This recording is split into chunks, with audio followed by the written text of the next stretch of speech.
Welcome to the Pacesetter Pod, where we explore and reveal the perspectives, insights, and approaches to deliver great results and growth in your agribusiness through better execution. Here's your host, the Integration Pacesetter, Joe Mosier. Welcome, Pacesetters of Agribusiness, to another episode of the Pacesetter Pod. I'm your host, Joe Mosier, and I am excited that you chose to spend your time with us today. You know, I recently had a chance to attend the Michigan Agribusiness Association's 2024 Outlook Conference, which is an event every fall. It's held on Mackinac Island up in northern Michigan, and it's an opportunity for senior executives of Michigan and upper Midwest agribusinesses, thought leaders, advisors, folks that are looking down the field at what's coming and what's going to drive changes in the industry, a chance for those folks to get together and have discussions, conversations, and dig into topics that are maybe less technical in the day-to-day and more strategic and far-reaching as we think about the competitive environment and opportunities and risks in the years ahead. And this year was especially impactful. We had a keynote speaker, astronaut Mike Fossum, joined the event during the keynote luncheon. And it was just a phenomenal discussion. And just a little bit about Mike that I want to share. You know, Mike Fossum is a retired colonel of the United States Air Force.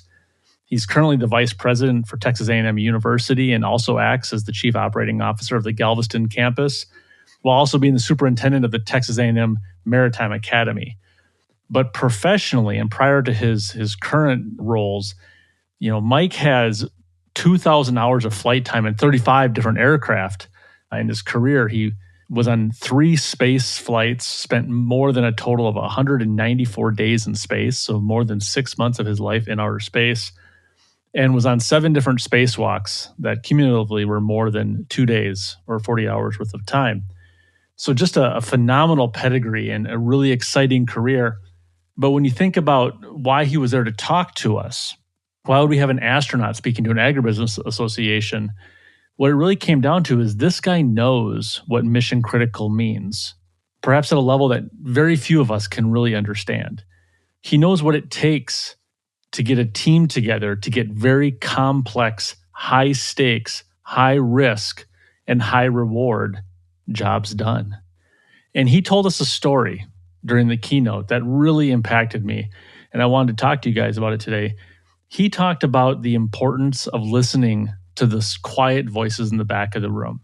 And specifically, he told a story about, I can't remember if it was a couple days or weeks before one of the missions.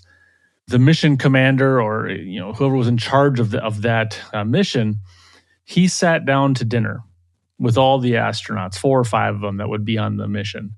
He said, gentlemen, we cannot risk dissension when we take off, when we launch.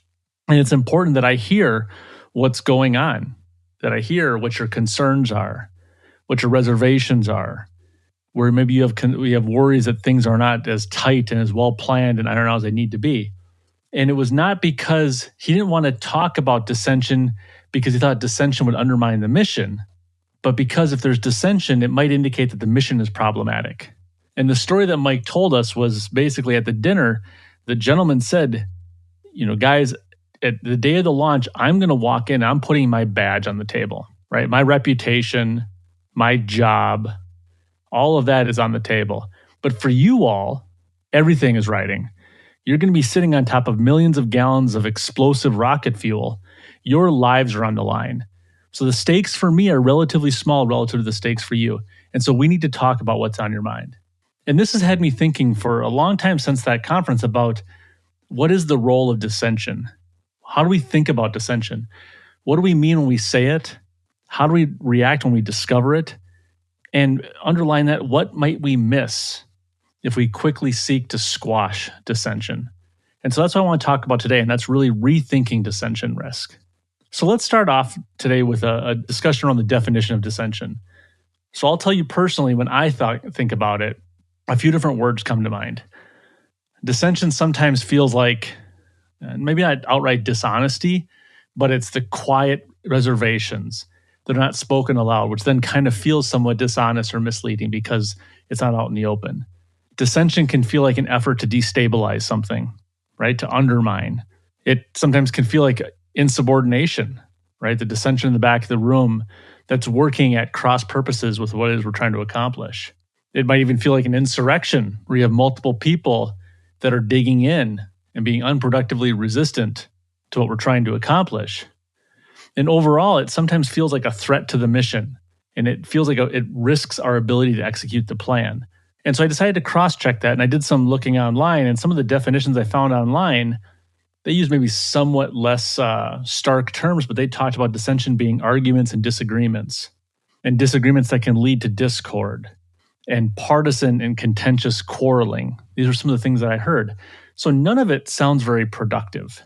But what I recognize as a pattern here, both in my initial reaction to the word and then those that I found online, is that they seem to suggest tension and friction. But what I'm also struck with in this question is, those technical definitions aside, what if in the context of agribusiness and strategy execution, what if we're thinking about it wrong? What if dissension risk is more about having it and not hearing it? That's the true risk, rather than having it and not wanting it, which is the way we tend to react. We don't want dissension. And so as I kind of unpack this in my mind, it's occurred to me that there's likely some very real upsides to dissension. And namely, if you can harness that dissension, it could significantly de-risk your strategy.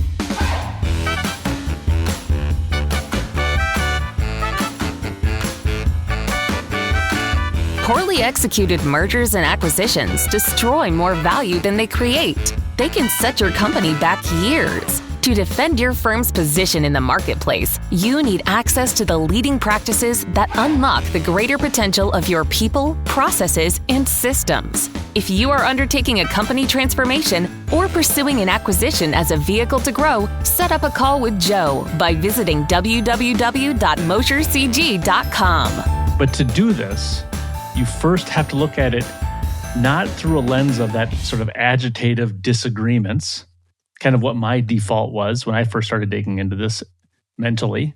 So you need to think about it not as an agitative state, but rather it's a, open dissension is sort of additive participation in a collective effort to try to deliver the best plan possible, or the best plan available at least.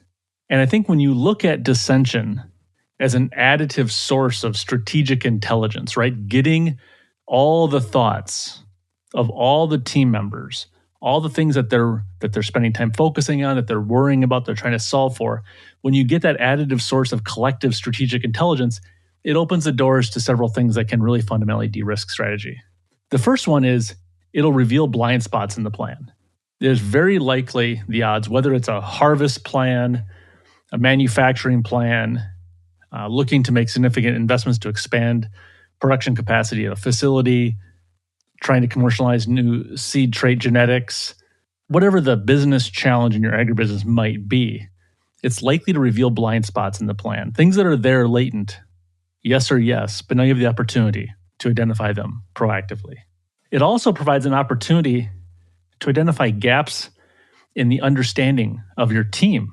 So sometimes the dissension might be born of ignorance, and not ignorance in some kind of negative sense, but just the fact that they don't have the full picture. They don't have all the information that you have, the things that make you feel comfortable with the plan.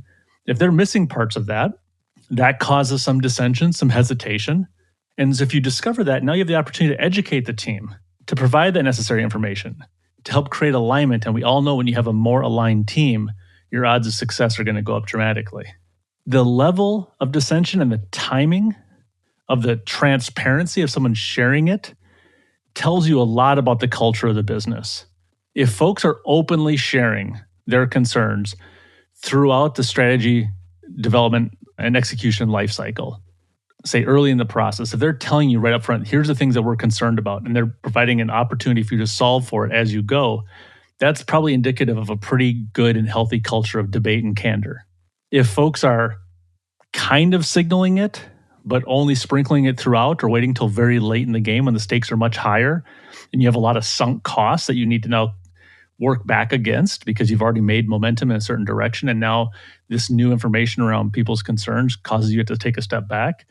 That timing and level of transparency and willingness to share tells you something about your culture. Why were folks not raising their hands?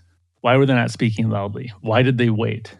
Or if the level of transparency only comes out after something's gone wrong, there's some catastrophic failure in your ability to execute the plan, and someone says, yeah, we talked about this and we always thought this was going to be a gap, but it was never raised for consideration, that also tells you something about your culture. Maybe the culture of that department, culture of the individuals, maybe the culture of the system. And how do you encourage and handle and process dissension?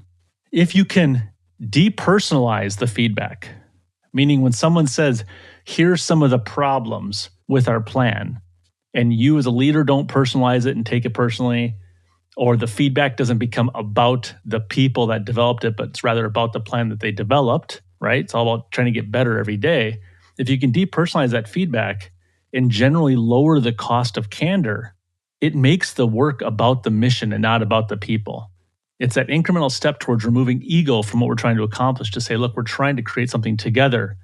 And it's not about us individually being right or wrong or better or worse than our colleagues. It's about getting the best plan available.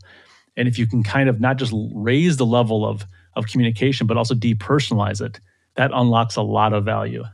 And overall, and I kind of alluded to this a couple minutes ago, this is a chance to learn, right? Dissension shared prior to execution with an opportunity to correct for it.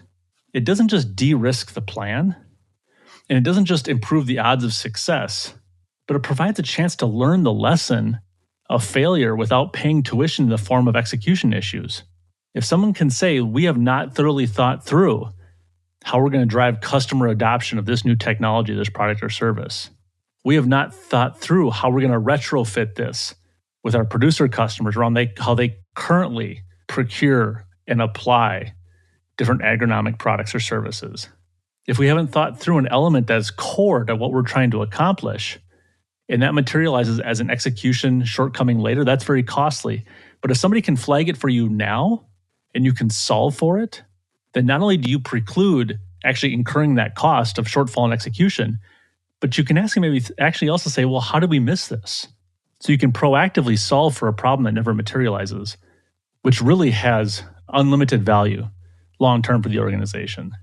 So to bring this all home, rethinking dissension risk can not only de-risk your strategy by improving the odds of successful execution, but I think it also really provides a means for strengthening your organizational culture, particularly around communication, decision-making, lowering the cost of candor, and ensuring alignment to strategy. Dissension is not a four-letter word, and I think we're much better off if we don't treat it as such. And again, in closing, dissension is out there, yes or yes. And it's up to you as a leader, whether you want to focus on extinguishing it or getting better as a result of it. That's all we have for today. Thank you as always for tuning in to the Pacesetter Pod. If you haven't already, please be sure to subscribe to the podcast on your platform of choice. And if you want to support the show, please leave us a review. You can do it on your device right now. It's the best way to promote the program, improve the quality of our content, and make sure that people that would benefit from this program are in the best position to hear about it. And if you want to continue the conversation, you can always connect with me, Joe Mosier, on LinkedIn, or set up a call directly by visiting Mosier Consulting Group online at mosiercg.com. I'd love to hear from you. Go out there, execute well. We look forward to having you join us again right here on the Pacesetter Pod. This is the podcastfactory.com.